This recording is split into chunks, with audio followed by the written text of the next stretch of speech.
Ah, We're live. we're live and people are coming in the room. So glad to see everybody. 90 people so far. Fantastic. We've only been live 12 seconds. Oh, 100. That was fast. Everybody's as excited as we are to talk to Ytasha Womack. I know. And if you're rolling with us, you know we have a new platform. So we're excited to try this out. And hello, the first hello is from Jasmine. So I'm going to acknowledge hello back, Jasmine and Sherry. So everyone's all pumped up and in the comments already. So yeah, we are on a brand new platform thanks to Monica and her innovation. And she loves it. I love it so far. Welcome to Octavia Tried to Tell Us. Parable for Today's Pandemic. This is episode number 9. And our special guest today, you'll hear a little bit more about, but is the author of probably one of the most widely assigned and read books on Afrofuturism, called Afrofuturism, Ytasha Womack. Yay. So we are excited to have her. There she is. Oh, so we can maximize our conversation time. We'll just begin with our little intros here, and then we will be up for conversation. Sound good? Yes, absolutely. Great. So here we are. Octavia tried to tell us 9. So to share our time together, we are beginning with our introductions, which is here. Then we'll have our conversation, and that will include question and answers. A number of you had the chance to submit them early, and so we did get to see some of the questions and answers that you have. With the questions you have, and we will try to get to them. So if you're on social media, please use hashtag OctaviaTried. We have great conversations on Twitter, and we see some on Instagram as well. But yes, please use the hashtag OctaviaTried so you can talk with each other at the same time, live if you want, or afterwards. So I'm happy to introduce my friend, Tananarive Due. Tananarive is an award-winning author who teaches Black horror and Afrofuturism at UCLA. She is an executive producer on Shudder's groundbreaking documentary Horror Noir, A History of Black Horror. A leading voice in Black speculative fiction for more than 20 years, Due has won an American Book Award, an NAACP Image Award, and a British Fantasy Award, and her writing has been included in Best of the Year anthologies. Her books include Ghost Summer, Stories, My Soul to Keep, and The Good House. She and her late mother, civil rights activist Patricia Stevens Due, co-authored Freedom in the Family, a mother-daughter memoir of the fight for civil rights. She is married to author Stephen Barnes, with whom she collaborates on screenplays. They live with their son, Jason, and 2 cats. And my illustrious co-host is Reverend Dr. Monica A. Coleman. She's a professor of Africana Studies at the University of Delaware. She's also an ordained elder in the African Methodist Episcopal Church. She works at the intersection of faith, culture, and social justice. She's the author or editor of 6 books and several articles and book chapters that focus on the role of faith in addressing critical social and philosophical issues. Her book, Making a Way Out of No Way, A Womanist Theology, is required reading at colleges and universities around the country. Her memoir, Bipolar Faith, A Black Woman's Journey with Faith and Depression, received the Silver Illumination Award in 2017. Dr. Coleman speaks widely on religious pluralism, religion, and mental health, and sexual and domestic violence. And now we are glad to welcome our guest, Ytasha Womack. She is an award-winning author, filmmaker, independent scholar, and dance therapist. She is a leading expert on Afrofuturism and lectures on the imagination and its applications across the world. Her book, Afrofuturism, The World of Black Sci-Fi and Fantasy Culture, is the leading primer on the subject and taught in colleges and universities. She's currently a writer in residence with the Writers on the Wall in Liverpool, England. Her books include the time travel series, The Rayla Universe, including Eartha 2198, Rayla 2212, and Rayla 2213, the Afrofuturism novella series, A Spaceship in Bronzeville, and the nonfiction works Post-Black and Beats and Rhymes in Life, What We Love and Hate About Hip Hop. Her graphic novel epic Black Cube debuts in 2022. Ytasha is director of the Afrofuturist dance film A Love Letter to the Ancestors from Chicago, the romantic comedy Couples Night, and the documentary Tupac Before I Wake.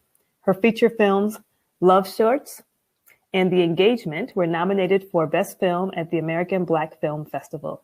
Ytasha creates and leads an Afrofuturism dance therapy for teens and adults, often providing workshops to high schools, corporations, and museums.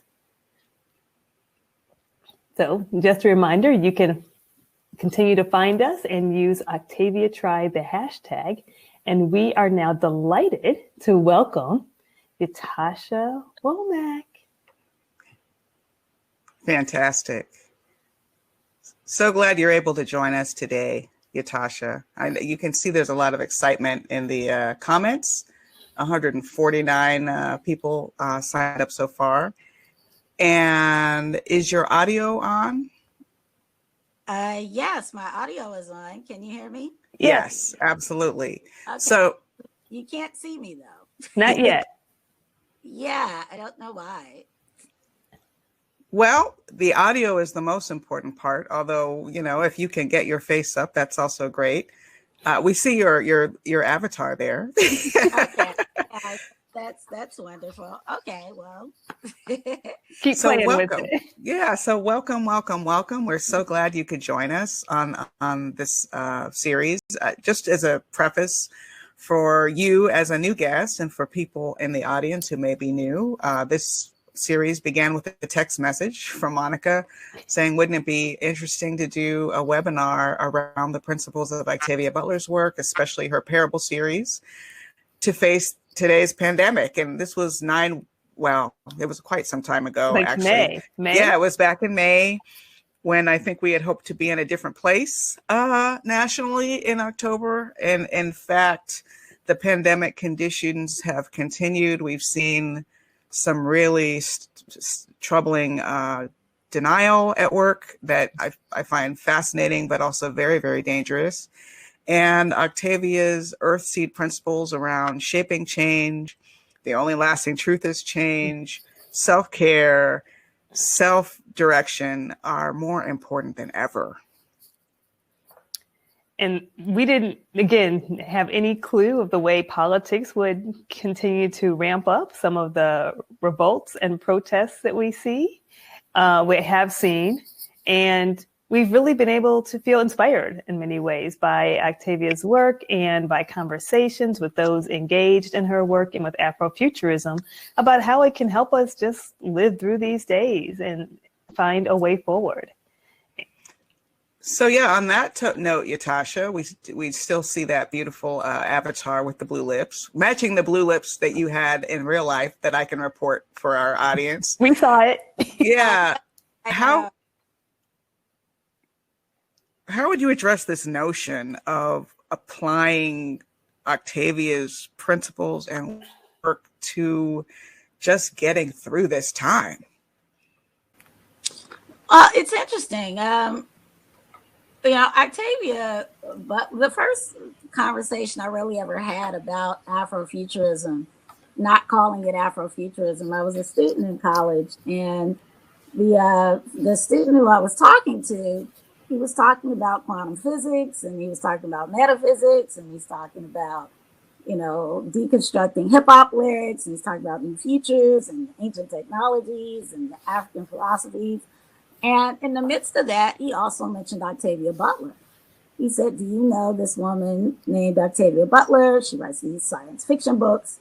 And, this is in the 90s. And, so I think about like that first conversation being one where Afrofuturism, the whole notion of what it was, me not knowing that's what we were specifically talking about, it involved Octavia Butler. And to me, in that sense, she's like a window in all directions. Usually when I talk about Afrofuturism and I discuss time, I talk about it being different from other takes on the future because it looks at the future, past and present as one. And I think her work in a lot of ways has proved to be a window to just different sides of time in a really interesting way. But when I first started, looking at Octavia's work, I found it to be highly disturbing.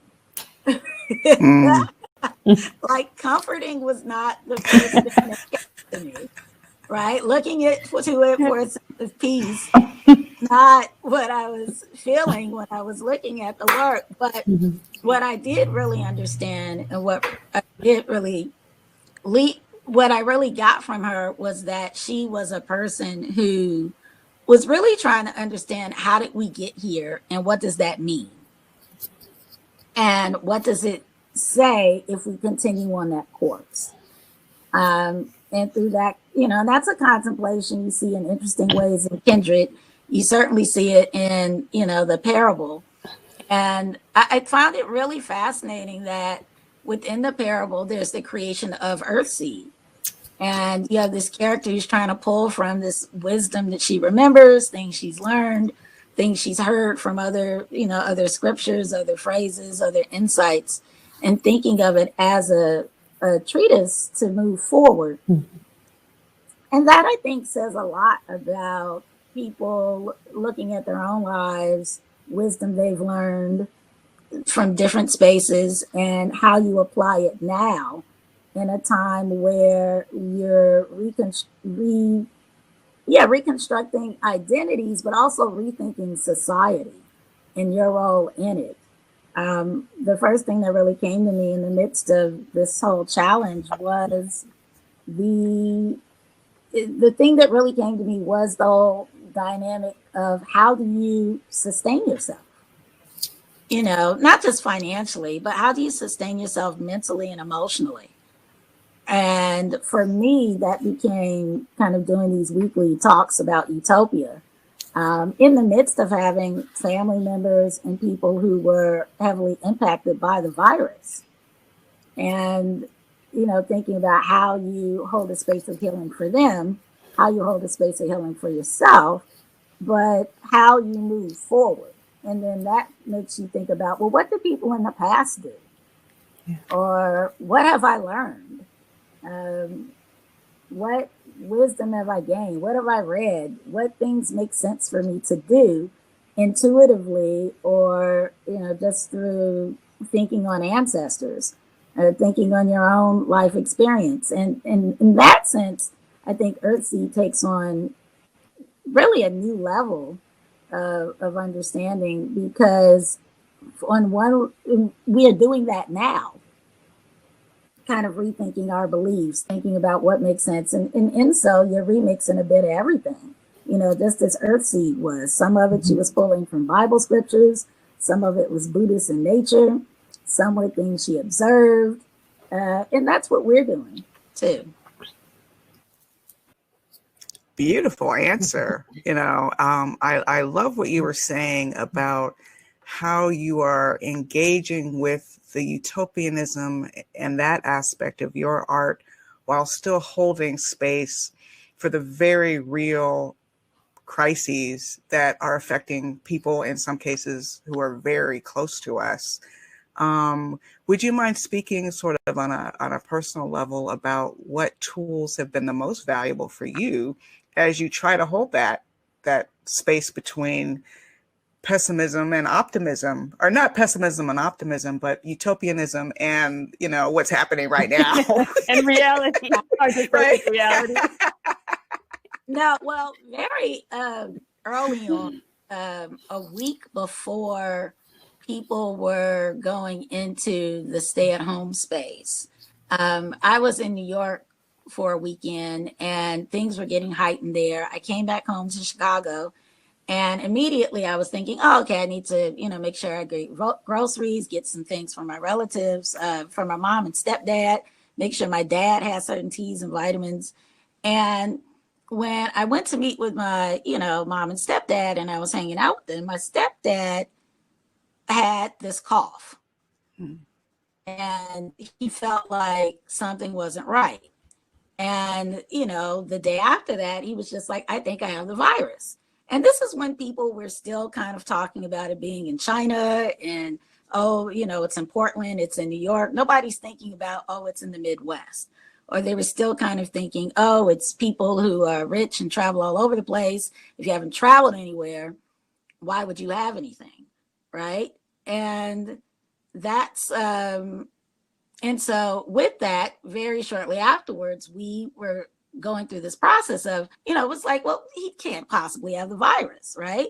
But we're trying to get him to doctors and so forth. And, it was the whole confluence of the systematic racism that we've been, that's been unveiled with respect to his ability to get hospital treatment. And he was someone who had insurance. And he was someone who had a personal doctor, and the personal doctor wouldn't see him. You go to the hospital, they say you have acid reflux. You come back and it's like, no, something's still not right. And it was the period before you had all of these testing centers all over the place. And so by the time we were able to, and at that time too, you had to get permission from a doctor to even go to a space to get tested. And so we found some entity that was able to test him. And by the time they tested him, he had to go into the hospital right away. And he was on a ventilator. And he was on a ventilator for a week and a half. Different people in my family have been exposed. And so that whole period literally went from, I'm coming from New York, I'm coming home, stepping by the family's house, making sure you give people vitamins, etc., to, okay, now this person's in the hospital. Okay, now we all have to be quarantined, to, oh, and now, so in that space, it's like, what do I do? Right? I can't go to the hospital. I can't visit my mom, right? I can't do any of these things, but what I can do is hold a space of consciousness of maintaining healing consciousness and prayer. And to do that, I have to stay in a high space. Well, how do I do that? What makes me feel good? Well, in addition to taking vitamins and making soups and adjusting your diet, it was music. What music soothes the soul? For me, it's a lot of salsa and rumba. It was a lot of 70s soul music, of inspiration. It was, I'm listening to albums I had never listened to, and they have a deeper resonance. There's an album with Marvin Gaye and Diana Ross. I had never really listened to that album before. I don't think it has a real single off the whole album. And I'm listening to it like, wow, this music's amazing. I had a friend of mine, we're watching Korean cinema together. Together meaning he's in New York, I'm in Chicago. We're watching movies every day, making sure we're talking about it. And I started the Utopia talks because I was not finding spaces that were keeping me ebullient. Everyone's talking about the world's falling apart. I can't focus on that. I need to hold high consciousness because I have to be there for my relatives and myself, right? And so in that, I became really appreciative of creators. All these people throughout time who wrote these wonderful books, who created all this inspiring music, who were really able to express the human experience. And fortunately, I also thought about spiritual practices, right?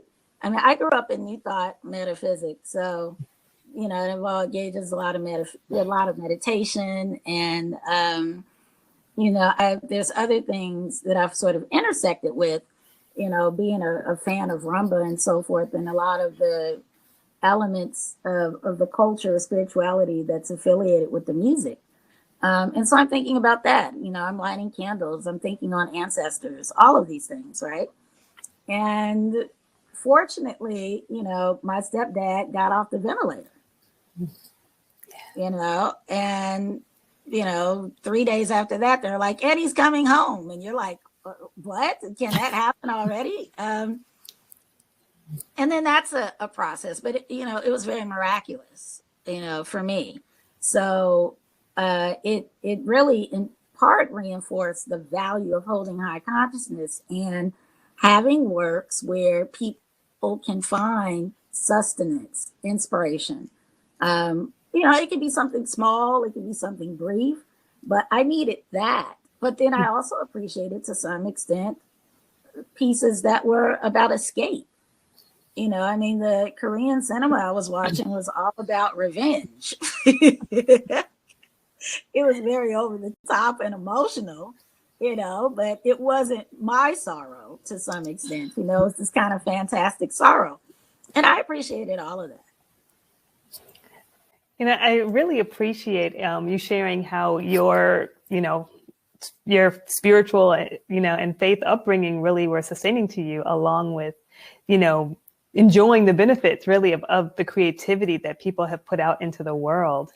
And, when I think about Earthseed, of course, I'm the religion scholar here, so I'm all over this, right? And, I remember, gosh, who knows which interview, you read all these articles and interviews with Octavia Butler. And at one point we had Toshi Reagan on, she talked about what was missing was the folk singer, right? But this way in which I think Octavia Butler felt like to make it through the world that she portrays in Parable, there some kind of belief system was needed, right? Some kind of spirituality, not the one that Lauren inherited, but something would be necessary to hold community together, right? I mean, that was almost a criteria to be part of the community, was like, so you have to get down with some of the things that are in Earthseed.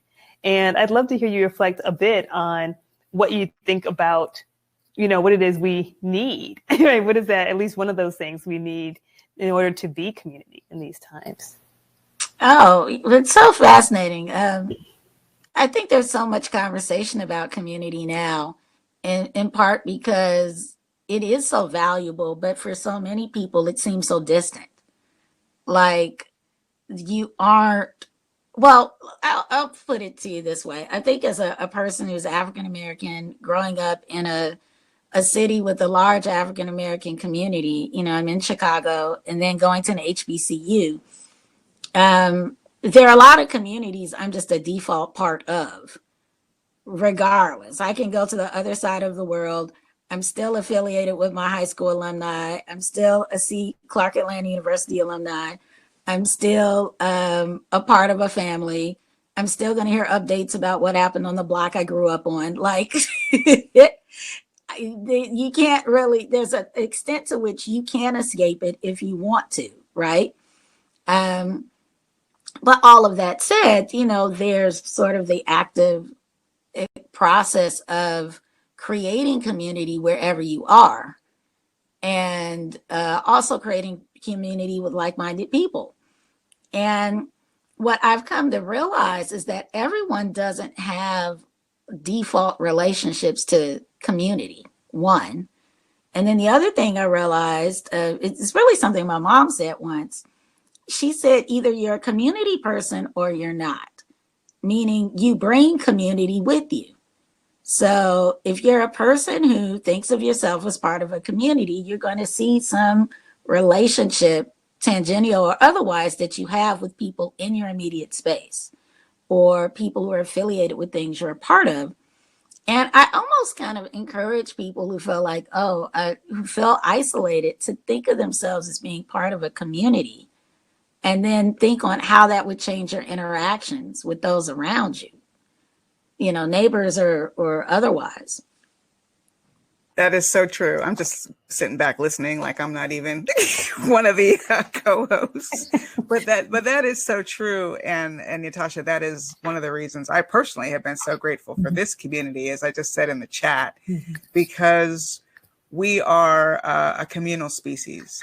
Humans do not thrive in isolation. And part of, unfortunately, what is driving the COVID pandemic is the need that many people feel to be close to other people they care about. And and if I love you, you must not be infected, so I'm not going to wear a mask, which is not the logic that will get us through, but it is so deeply embedded in our human nature. So the seeking of community, the creation of community is going to be very important to our mental health and survival going forward. I don't even have a question. That's just a comment. No, I'm with you. I mean, demonstration of community and love now is wearing a mask. Yeah. And that seems to be part of the tension in the current space, is people who don't necessarily feel they're a part of community, or the rearticulation of what that looks like.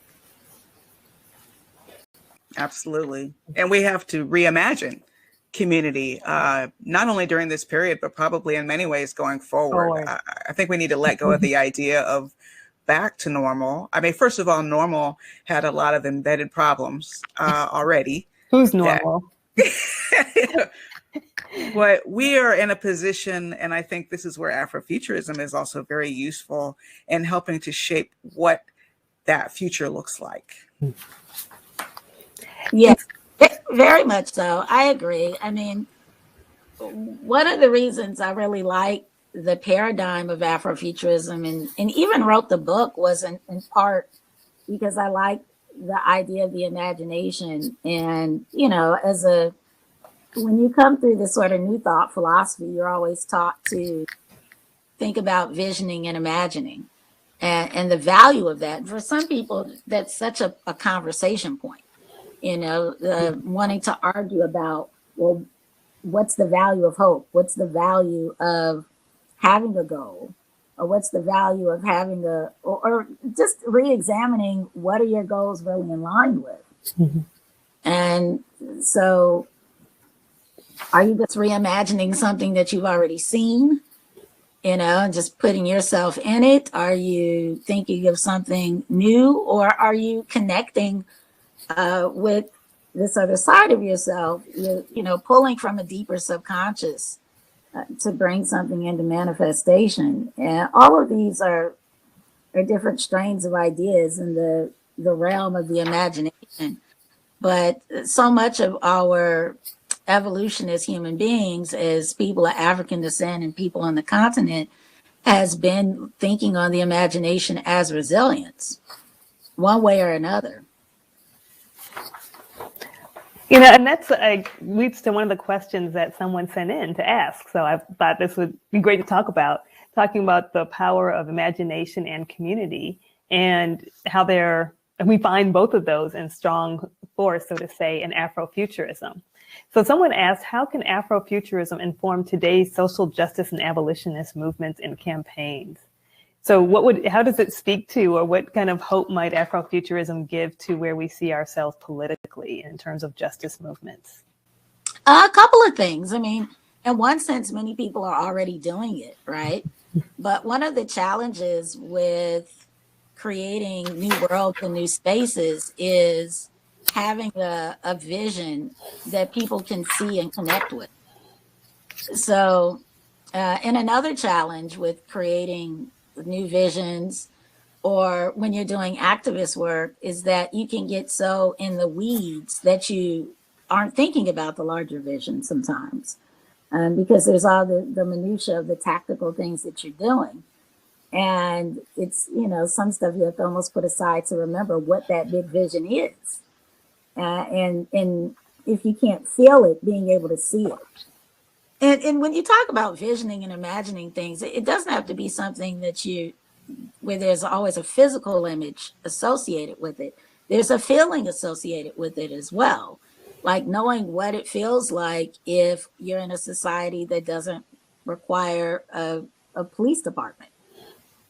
What does it feel like if you're actively engaged in your political world? What does it feel like when you are quote unquote free? What does that feel like? And these are all things we felt in one way or another. But we're talking about these larger visions. It's important to have this intersection of visuals, of feelings, of an interconnectedness around this sort of larger idea, so that you don't get lost in certain tactics. And I think another thing that's become really obvious, in some of our conversations about thinking of this as a dystopian space, it's in part because we've read dystopian projects, or we have dystopian images, and there's an idea of what that looked like, right? Now, if we were in the beginning of a new world and we were looking at images that were similar to what we're in now, we might say, and this is a new world, right? But we're not necessarily, we'd be excited, like, yes, we're on the precipice of change. We're moving toward, you have a sense of victory around it if there was a framing around this being at the beginning of something new that's amazing, and you're fighting and getting rid of this older thing that's no longer applicable in a world that values humanity. And yeah, but then the imagination too, you almost need that realm of play, even for fun, just to step away from the tougher work that people are doing, so that you're constantly reminded of the beauty of life and why you're doing some of this stuff. And then that refreshes you, and you can go back and you do the tough stuff, and then you go and you listen to the music, or you do the dances, or you write the projects, or you read these amazing works, and then it's like, okay, that propels you to make the change or to do the tough work that you need to do. Yeah, there's almost a fear of the imagination, at times. And I'm still learning about abolition. I don't have the answers to what a post-incarceration, post-police department society looks like. But I'm really struck by someone in social media who is saying, look, it doesn't matter if you have the answers or if you can see it. Just imagine if we were moving toward that, what steps would we take? Right. And how would that look? Starting with juvenile incarceration. I think most of us can agree that maybe kids don't need to be locked up for skipping school, and stuff like that. So if we free our imaginations, and that's what really Afrofuturism is, to bring it back to Afrofuturism, the past, present, and future, the past representing the mistakes we've made and the bad habits we keep repeating, the present, how we're still stuck repeating those same patterns, and that future that we want to be better than what we have now. And it's such a powerful spectrum of work. I want to go back to this question of the future based on one of our questions. Do you think that the future is going to look back on Afrofuturism as a type of literary renaissance? I know it's not just limited to the literary, so I would say artistic renaissance. And what kind of impact do you think it would have had to those people looking back from the future? Oh, absolutely. I totally think it'll be viewed in that way. And my guess would be people would look at it as this freer space of expression for people of African descent and on the continent. I think they would look at it as a way of, as people really almost kind of deconstructing Western ideas and the dominance of Western construction that in some ways valued or elevated, patriarchy, certain problematic aspects of capitalism, racism, homophobia. I think it'll be viewed as a way of really sort of a group of people claiming and engaging with ideas that evolved or were shaped heavily by the African diaspora and or the African continent, and people navigating through these spaces. And in that sense, you'll have like all these works. I mean, there were works before. Now people feel freer to build on these works and build on these ideas. And that, I think, is pretty exciting. Oh yeah, very much. I mean, I think we are old enough, all of us here, to have really seen it grow as a field, right? From, experientially, from just like, we know of a couple Black science fiction writers, to what we can now name as Afrofuturism. And I find even, the egghead in me is finds that exciting.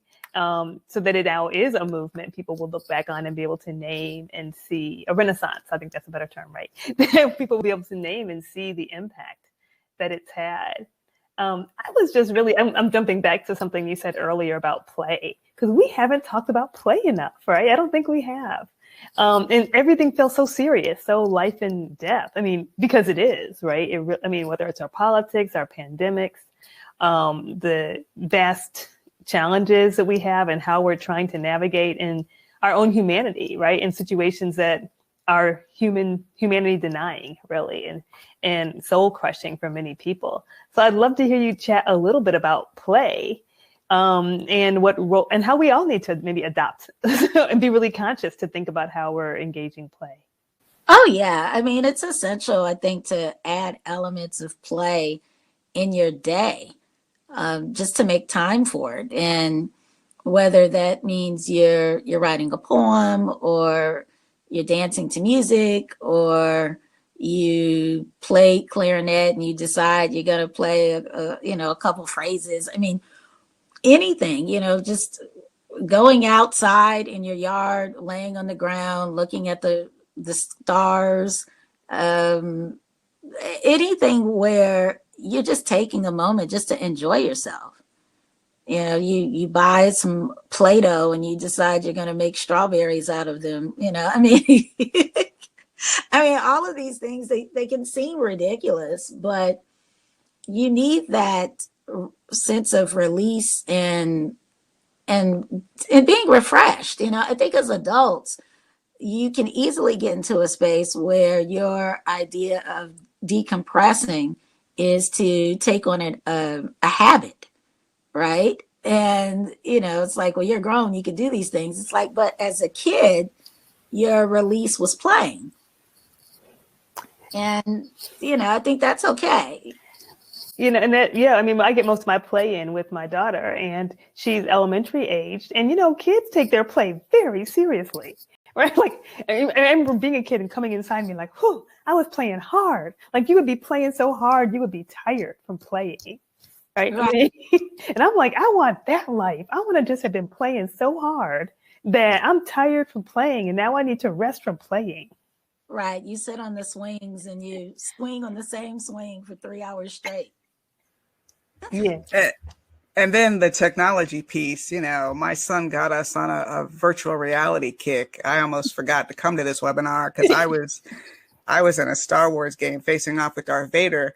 And play, of course, everyone can't afford technology, and it doesn't have to be about technology. But as I was immersed in that feeling you're talking about, Monica, where you just get so wrapped up in play, that you have that silly grin on your face, having opportunities to smile each day.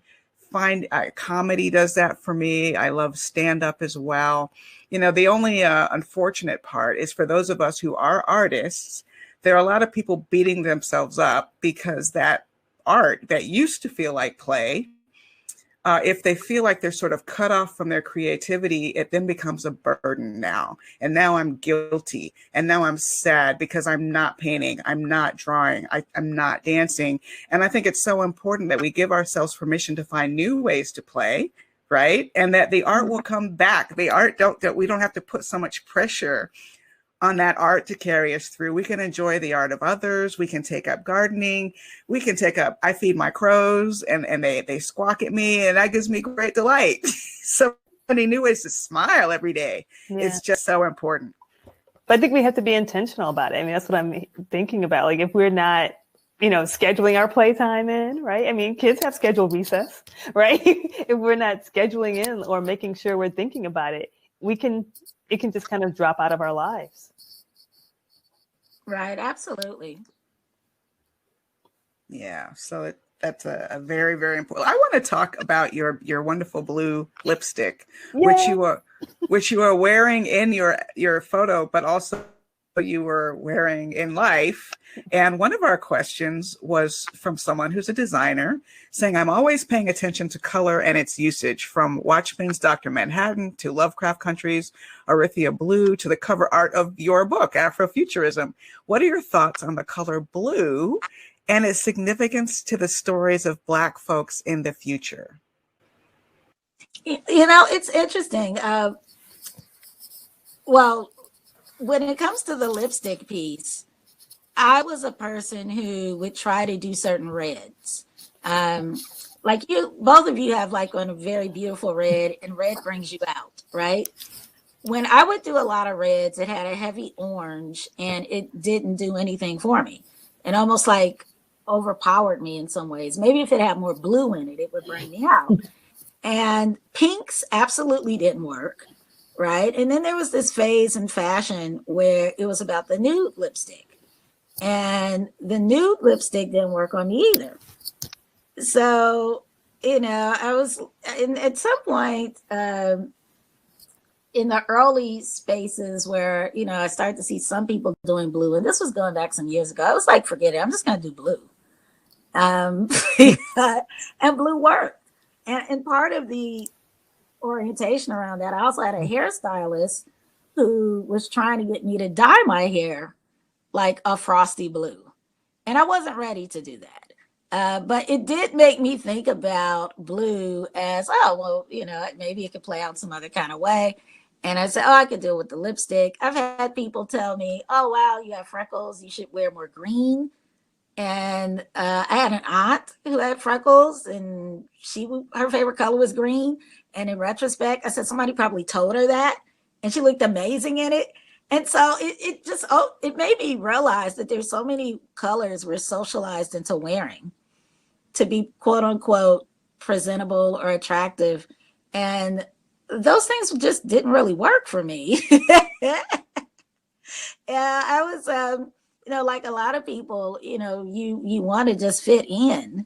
But I never easily fit in, which some people, they might want to debate with me about that. But I wasn't a person who just easily fit in. And so I said, well, the only way to feel good about myself is to embrace those things which feel good to me. And the blue lipstick, it worked. So I just kind of ran with it. And it was around the time I was doing the Afrofuturism book. So I wasn't doing it to be like, haha, I am an Afrofuturist, so I can wear a blue lipstick. What? I was already kind of wearing it anyway and experimenting with color. But I think blue has sort of popped up as this symbolic color, in part because there's two infinite spaces that we associate with blue. One is the sky, the other is the ocean. The water is still very mysterious to us. We still don't know the depths of it. And in a lot of cultures, water it symbolizes the subconscious, but it's also the liminal space, that thin veil between the three-dimensional, quote unquote, earthly world and the otherworldly space of not just the ancestors, but just other of spirit. Water has come to sort of symbolize that and at least embody that for a lot of people. And I think for some of us who may not think consciously on that, subconsciously, we might be connected to a lot of those ideas. And, with blue being associated with the sky, at least the sky blue, there's a celebration of the infinite. And this idea so if you take the ocean and the sky, it's like you're going out into space, but then you're going deeper into an inner space. So it's like inner outer space. What a great answer. See, I would have just said Love it's like my favorite color. No, she went all the way sky and deep down. It's funny because I always hear like from the color people, right, who really study color, the blue is healing. But to hear, to think even, kind of more poignantly about, how it does represent kind of the depths and spirit. I'm like, yeah, that's why it's like kind of that healing, calming color. Yeah. I mean, I've always liked turquoise, but blue itself isn't even my favorite color. Oh, what is? I mean, while we're here. Right. So it's like, what is my favorite color? I don't even know. I mean, I associate colors with so many different moods. Mm-hmm. And again, I think we're socialized into embracing certain colors that may or may not enhance us. I was always told, like, as a kid, I didn't like pink, in part because I associated it with being like really girly, and I didn't want to be girly, right? Or I didn't like yellow. I think because I associated yellow with being pink and being very feminine, and I, as a kid, felt like I needed to, you know, you want to do things that make you.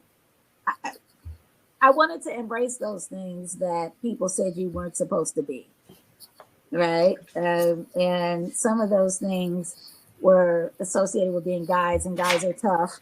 And it's like, hey, I want to be that too, although I wasn't that. And so, but then later, you know, I did these color conversations, and people were like, oh, yellow is perfect for you. And I was like, you got to be kidding me. So anyway, I can go on and on about color theory. That is one of the most interesting things to me about entering my teenage son's world of virtual reality and a little bit more in the gaming space, is the freedom people have to create how they can look starting from scratch. Wow. And of course, those characters have more color. I mean, he hired an artist, like each eye looked different. I mean, he had a wolf tail, and it's like, wow. And that is also Afrofuturism, you know, is reimagining. Samuel R. Delaney was doing work with characters doing body modification back in the 60s, which I think is a precursor to a lot of what we see in avatars now. So again, it's that imagination leading us to the future. I have no segue for this. I know what you're going to ask. I thought I could, and then I was like, nothing. Well, speaking of blue and the ocean and travel, on a more uncomfortable note, there's a lot of uncertainty right now in this country, especially among African Americans and the marginalized. We're at basically entering an election season that will have just really, really deep effects on probably generations. And there has been a bit of a black exodus. If you can get your passport to work, there are people who are making that choice to relocate and leave the United States. Now, my thing has always been, well, anti-blackness is global, so good luck. But in a very real way, there are probably places that we would be safer than we are here, and our children might be safer. And I'm wondering what your thoughts are about this, how connected you are, Ytasha, to the idea of staying here, and whether you have any thoughts about this exodus that helps to frame your thinking. Yeah, or I guess, and maybe I'll throw in there, and how Afrofuturism has thought about this, right? I mean, because yes. We know the Octavia parable is like, no, I meant go to the stars, I meant go to the stars, right? Well, I think in part what people are looking for is some people are looking for relief, right? They want to be in spaces where they can think about something else. And then I think other people are just looking to get to foster another relationship with themselves. And when you're in other countries, you have a different range of things you're stimulated by, and you can engage in other world perspectives. And I think about someone like a James Baldwin or many others who are part of like the Black artistic, quote unquote, artistic class, who at different points left the country and came into themselves, discovered new aspects of themselves, felt a sense of freedom. And then, some of them came back and did another level of work. Because even when you go to these different places, you are a person of African descent, you're still a part of this community, kind of regardless of where you go. I think there's a lot of people who are rethinking things. I mean, you have a lot of, say, first generation Africans in Europe or second generation Africans in Europe, some of whom are going back to different countries on the continent. to be able to take their talents there and to help and build. I mean, I've heard people talking about going to Ghana after the year of return, and a lot of the efforts that Ghana is making to have people in the diaspora come and develop and use their talents there, and people going just to other places. And I think regardless of where you go, you're still very much connected to these other identities that you're intersecting with. So I think it's okay for people to travel and go where they need to go, for escape, for relief, for refresh, or just to move and to be more of themselves. There's nothing wrong with that. But what I've found is that people are still very much connected to these issues, regardless of where they go, and that there's still this dynamic of, particularly if you're American, there, depending on where you're going, there's a privilege that comes with you being American in these other spaces. And your engagement in these cultures is still from that lens of the privilege that comes with being American. You're not necessarily having the same experience that people living there are having. And you're coming in at a higher class level and have a different kind of engagement. And then that's something to kind of deconstruct too, right? When it comes to identity and access and what does that mean exactly, or your relationship to the whole idea of privilege. So wherever you go, you bring yourself with you. And there's still a lot of assessment that comes with that.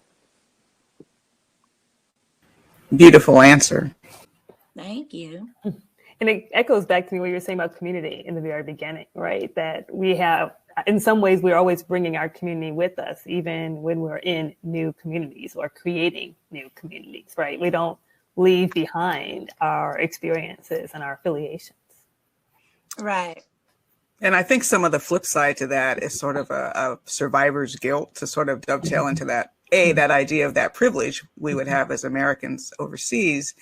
But then when we flee, we're still going to be watching the headlines and feeling the pain.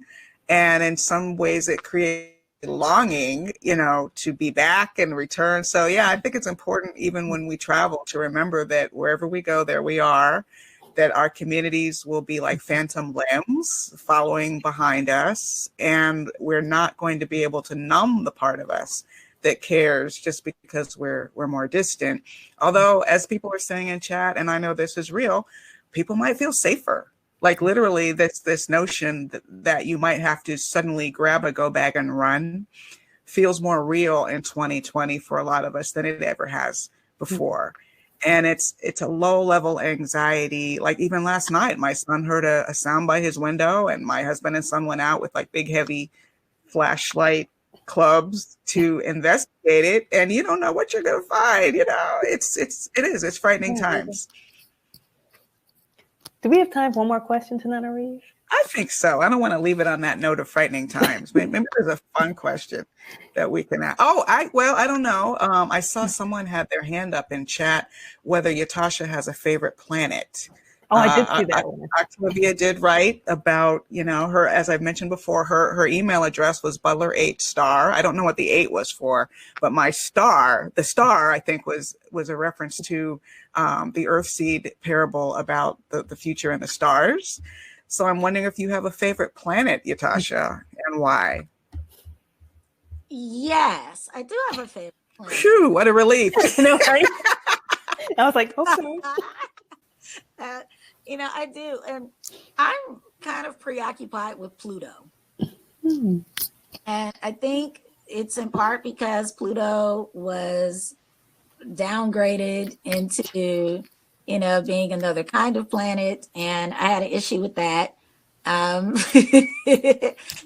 think it's also because if you're anyone who follows astrology, Pluto is the planet for Scorpio. And for some people who their north node is Scorpio, my north node is Scorpio. And for those who are deep into astrology, you have an idea what that means. I just find that interesting. And so, Pluto as the planet of Scorpio is interesting. I am not a Scorpio. I'm an Aquarian. Technically, if I was going to follow astrology and base my favorite planets on that, I should really like Uranus and Neptune. But I'm more sort of just preoccupied with Pluto. And I just find it rather fascinating. As far as other galaxies, I mean, I think about Andromeda a lot. I use that as like a general reference. But I'm just super excited about like space science, the whole exploration of these exoplanets that they're discovering like every day.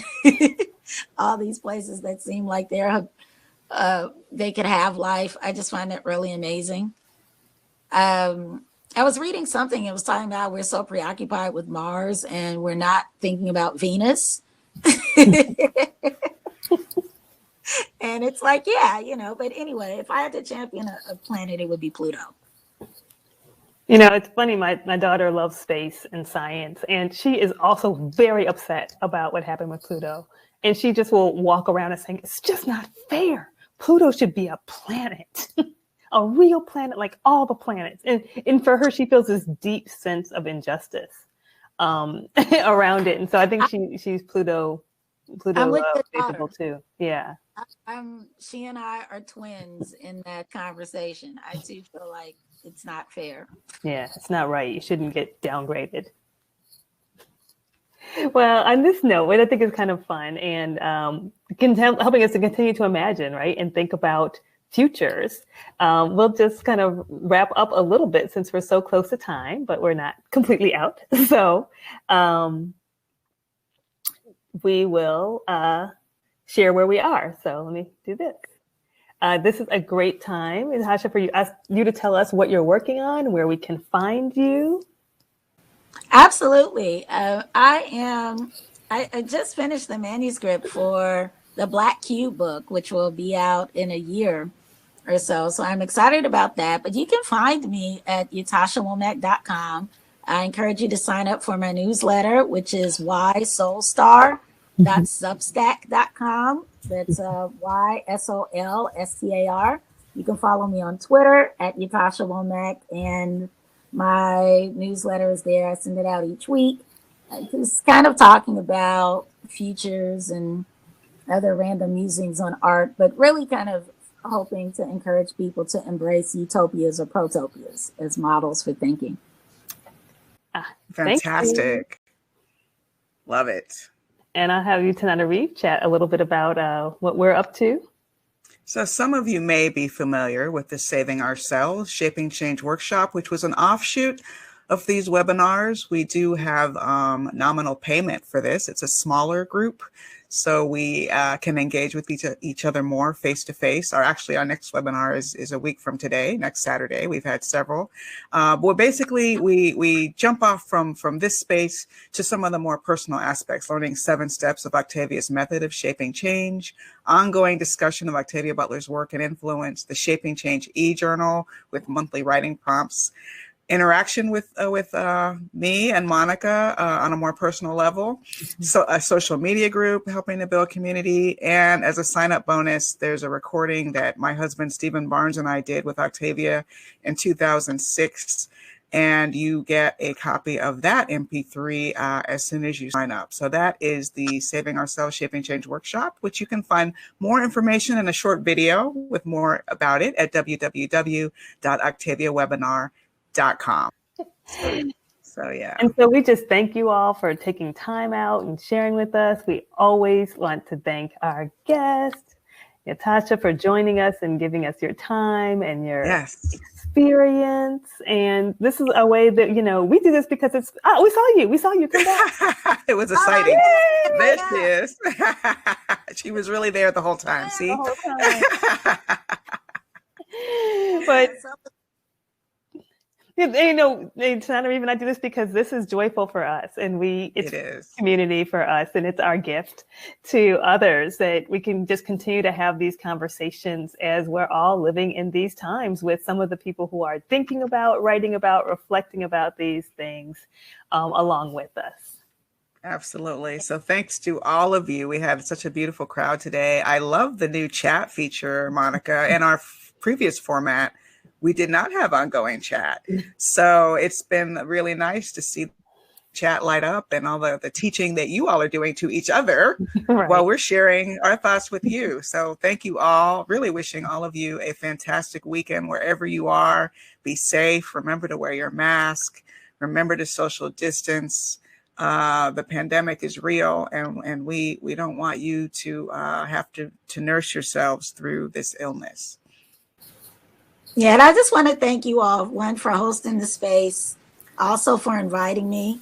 I think it's really important to celebrate and recognize Octavia Butler and all that she's done, and intersecting that with other ideas. I appreciate you for all of your work, that you've been doing, both of you have been doing around engaging people in futures and the speculative. And, it's not always easy work, obviously, but it's just very special. And I'm just so appreciative of all of you in the space. Well, thank you so much for coming and just sharing the poetry of your expression with us. Yes, it's just been really wonderful. Thank you. And with that, everyone, I guess we will be signing off. Have a great afternoon.